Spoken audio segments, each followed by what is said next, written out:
Hi, I'm Lacie. I am a flower preservation artist based in Brooklyn, and my company is called Framed Florals. I became interested in pressing flowers when I was little. I would always kind of like find flowers and save them. I think I was always really creative. My parents did a good job of allowing me to kind of be really creative. I love flowers in general. I love fresh flowers, but I think what is different for me is when I see fresh flowers, I can kind of like picture them, what they would look like dried and pressed and in a frame.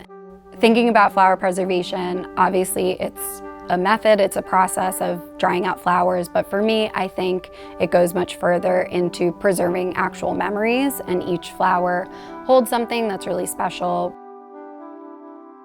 I love being able to do what I do, especially in a city like New York, because the city itself is so fast-paced, it is so quick, and the process that I do is so slow, it's so time-consuming, you cannot speed it up, and it really just focuses on slowing down.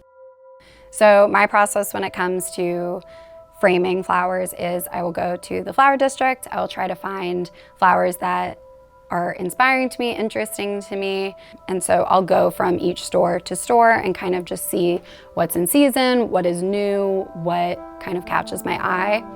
And I like to think about the colors and how they will turn out when they're actually pressed.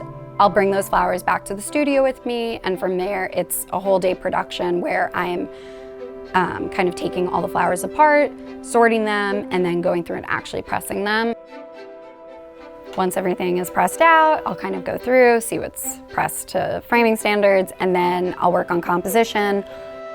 That means I'm kind of using my little tweezers and moving things around and seeing what flows best. And I like things that are really airy, that really showcase each of the flowers. I like my designs to kind of keep your eye moving, and I like each flower to have its own moment in the frame. I think a lot of times it's hard to know when to stop. You could keep going and keep messing with it and keep moving things around, but I get that feeling in my stomach where I'm just like, ooh, that looks good, and then I just know it's done. I'm like, yes, I got it. It's a really long process, and I think a lot of what we are accustomed to now is a lot of speediness. We pick something out and we want it immediately. Working with pressed flowers has really taught me to slow down and be more mindful and just appreciate the little things. And so I hope that when my clients work with me, they get a chance to do that too.